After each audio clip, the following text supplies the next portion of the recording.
folks, thanks for tuning in. Hope y'all doing okay today. So, I wanted to talk about something. I think I've discussed this once before, but I want to dive in and kind of narrow down a couple things a little more. So, one of the things that kind of scares me when people talk about fundamentally transforming government or culture or whatever is whenever you look at a government that went through massive transformations starting at the top and working its way down,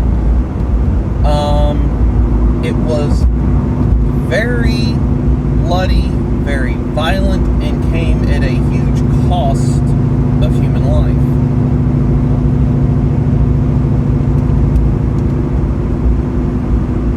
In a lot of cases, it still does.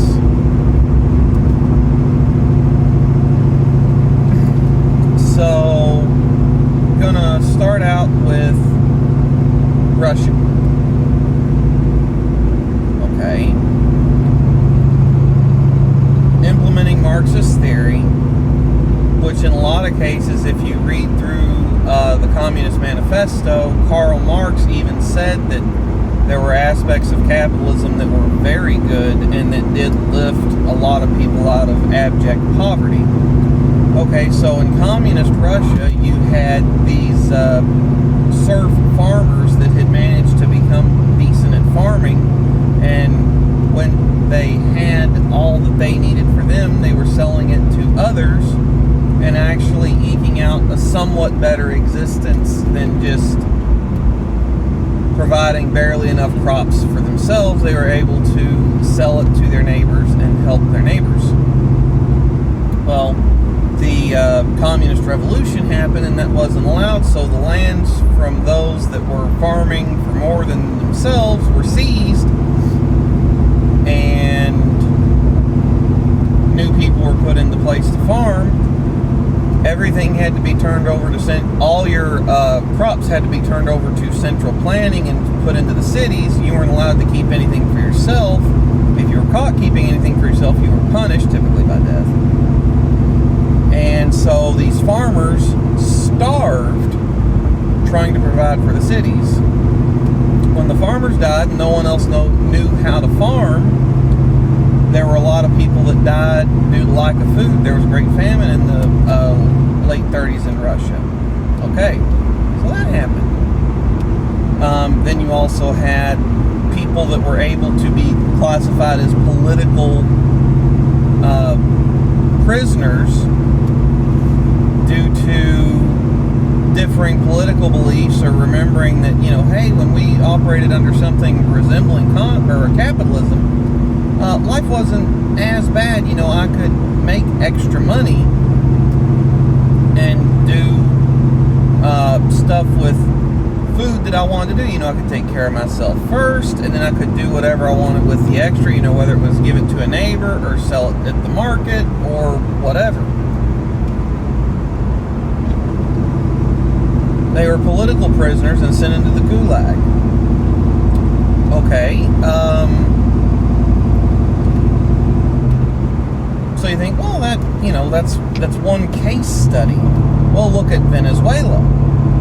Okay, Venezuela back in the early 2000s was a very rich country due to having large deposits of oil and natural gas. They go communist or socialist, and all of a sudden you have legit messages from the government on that it's bad to eat your kids to stay alive. You should instead eat stray dogs, rats, or even, your family pets. So I don't see that as being particularly good. They also, in Venezuela, they disarmed the population, so they can't stand up to the government to attempt to hold it accountable for anything that they did. And so if there is any revolution, it is an unarmed revolution, which ends very badly for the revolutionaries. Pardon me, I need a sip of coffee.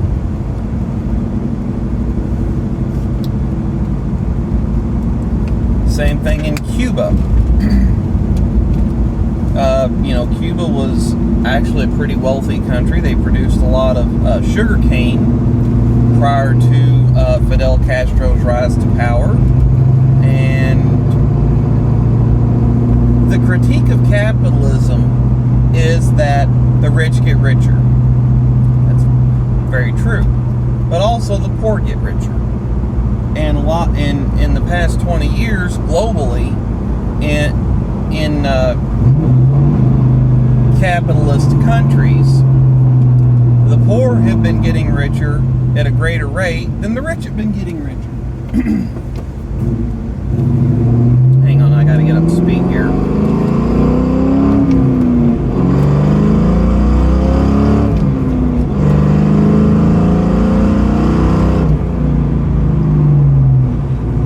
Sorry.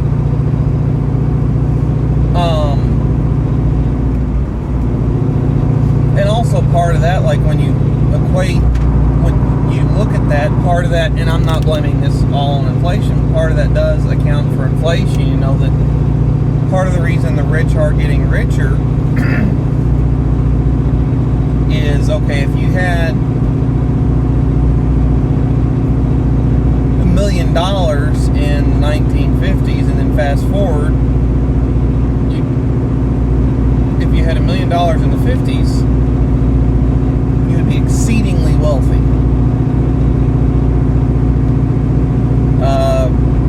Multiple houses, a fleet of cars, and whatever you wanted. Especially if you were making money to sustain $1 million in your bank account and spending a lot. Fast forward now, $1 million, yeah, sure, you're pretty wealthy, but you can't live with as many material possessions as the person that had $1 million in the 50s could. It's a fair argument. And inflation is happening everywhere, and you can even erase, go back to 2018, so major inflation spikes, kind of wipe those out, but there is just this gradual line up in inflation. Okay, well, the rich get richer, the poor get richer. A lot of that also has to do with age. If you look at the age of the poor, on average, they are far younger than the age of the rich. They've been at work longer. The rich have had more time to accumulate money in the bank and possessions. There were times when I was younger and working starter jobs and crappy jobs and the jobs that you don't stay at for long because there's not a fantastic future there. There were times that I was worth less than $2,000 if I would have sold every possession that I had at a fair retail price. I would have been worth less than $2,000. Worth more than that now, but I was young. Okay, so then you look at a place like North Korea. Well, whenever you install central planning, you have to install a powerful enough government to enforce central planning. Well, North Korea is a very oppressive regime. There's estimated 1 million people in prison in a very small country, and most of them are political prisoners because actual crime, as far as, rape, murder, things like that, aren't, from what everyone knows, granted it is the Hermit Kingdom, they're not hugely common there, from what we know. And it's an oppressive regime with a very powerful person at the top that whatever they say is law. So, I've said all that, now I'm going to make the argument that I want to make here. So, the thing that scares me so much about, completely transforming America by passing a bill is, I've had a lot of ideas. I'm going to date this woman. I'm going to go buy that car. I'm going to buy at this job and I'm going to excel at it. I'm going to do what... I've had a lot of ideas, and a lot of them were wrong. Give you a good example. Good grief, back 10, 11 years ago, I got the idea I was going to be a good car salesman. I was very wrong. I love cars. I can retain a lot of information about cars. I can talk to people. I'm very lousy at convincing them to buy a car. And I'll even give you the reason why. The reason why I'm bad at convincing them to buy a car is most people make very stupid financial decisions when it comes to buying new cars. Or late model cars even, like what you see at most car dealer, franchise new car dealers.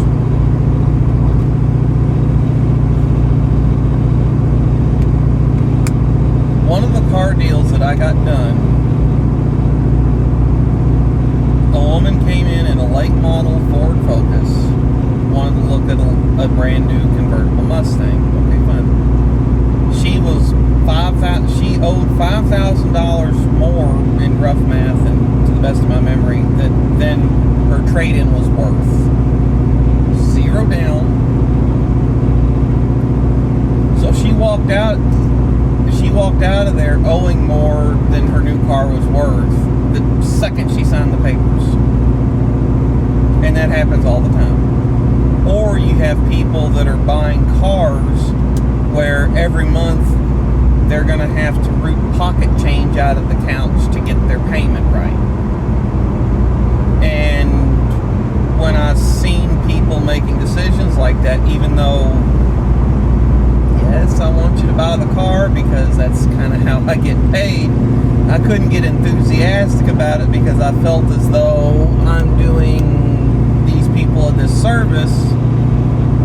Even though they might be driving a turd that's leaking oil by the gallon and doesn't have heat, you can fix that turd up for a lot cheaper than you can buy this car, and that turd has a way cheaper payment, and so you put $1,000 into your turd and you have something resembling a decent car that has a cheap payment or cheaper payment that you can pay off, or you're just obsessed with the new and want the new, so get over it, take care of the car you got, pay it off, and then come see me.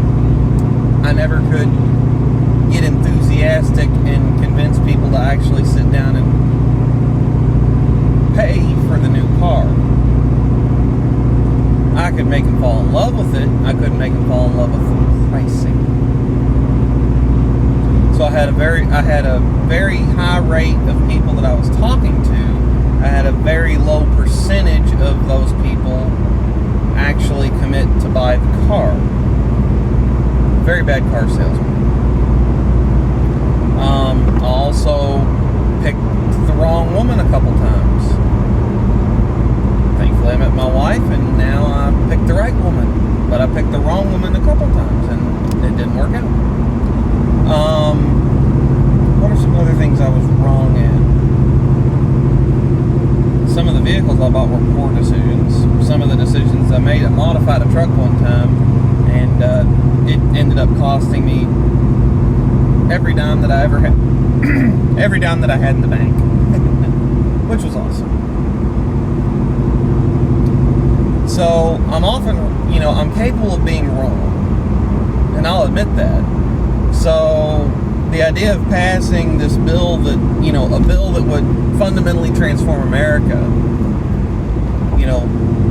multiple thousands of pages long, and not have bad ideas in it, things that didn't work out good, or just unintended consequences. The idea that won't happen is insane.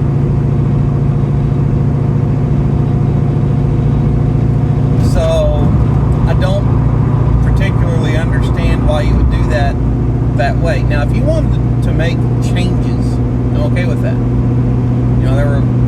Every legislative body changes something, and I'm okay with that. So the reason why I'm okay with that is if you leave everything, if you change it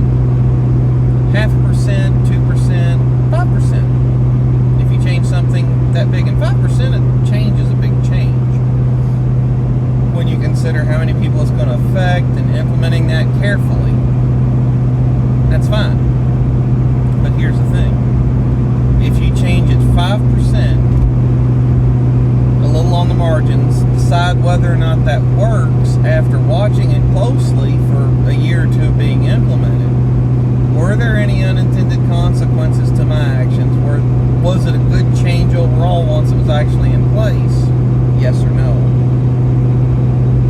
you can start making more informed decisions about that.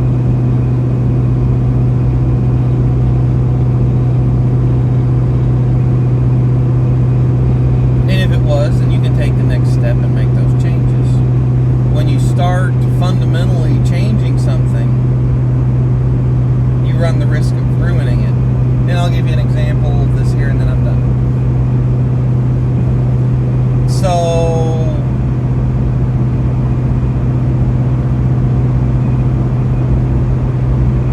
suppose I wanted to change something in my relationship with my wife. You know, hey, we're gonna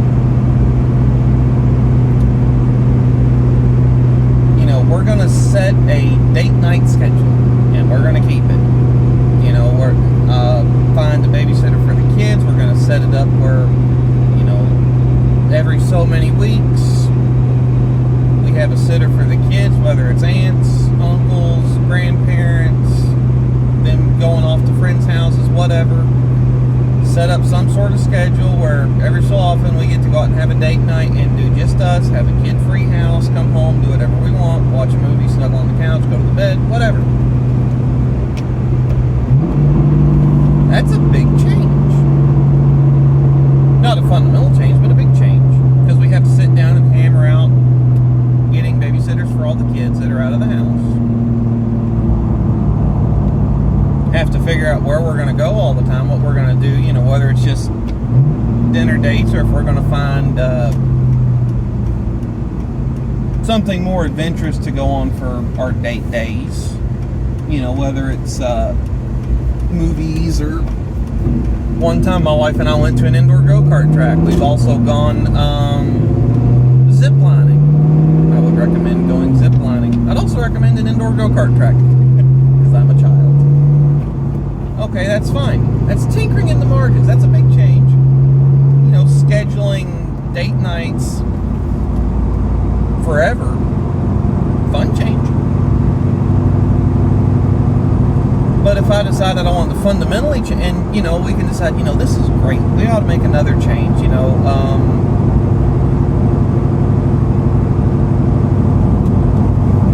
Insert another change that you would make in a, you know, relationship there. That's fine. It's good. You know, hey, we're going to trade off on cooking duty. Normally my wife cooks. I cooked dinner last night because she ended up hurting herself and had to go get looked at just to make sure she didn't hurt herself real bad. But I cooked dinner last night. So suppose, hey, we're going to split cooking duty evenly on days off. Okay, so every other day that we're off, the other, you know, switch off every other day. Okay. Could change. Hey, we're going to divide all the work, whether it's inside or outside, 50% evenly versus, you know, you doing the stuff that interests you more and me doing the stuff that interests me more. We're going to do everything 50-50. Okay. Tinkering in the margins. No problem with that.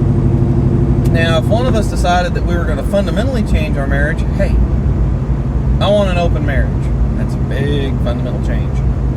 Because, you know, when we both dated and got married, we were, hey, I'm going to have sex with you. And only you. And both of us have been loyal on that. I've never had sex with another woman. Any of the physical contact I've had with a woman, whether it was a hug,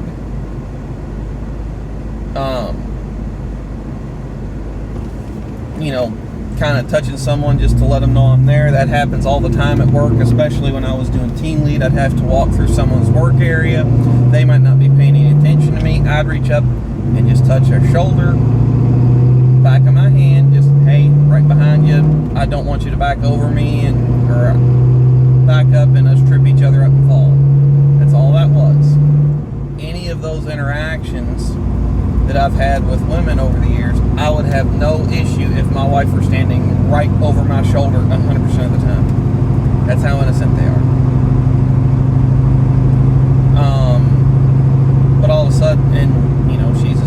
way. But all of a sudden, if we decide, hey, we want an open marriage, or we want to be poly, or whatever, that's a big change. That could undo the marriage. It might not. I'm not judging those that do that. I'm just saying it might. Or it could fundamentally change our relationship with each other, where we stay married for the sake of the kids, but hey, I like so-and-so more for this, that, and the other. So I just don't... red-tailed fox. You don't see those every day. Cross the road and cross back behind me. Huh.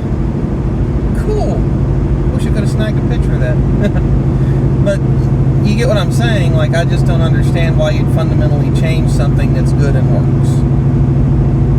And, you know, there are definitely arguments about the things that don't work, but don't fundamentally change an entire system to fix a small problem. Or even to fix a big problem, because you might make a bigger problem somewhere else. That's what I got, folks. I know I went a little long on this one. Hope I made any amount of sense. Take care. Thanks for tuning in. Catch y'all next time.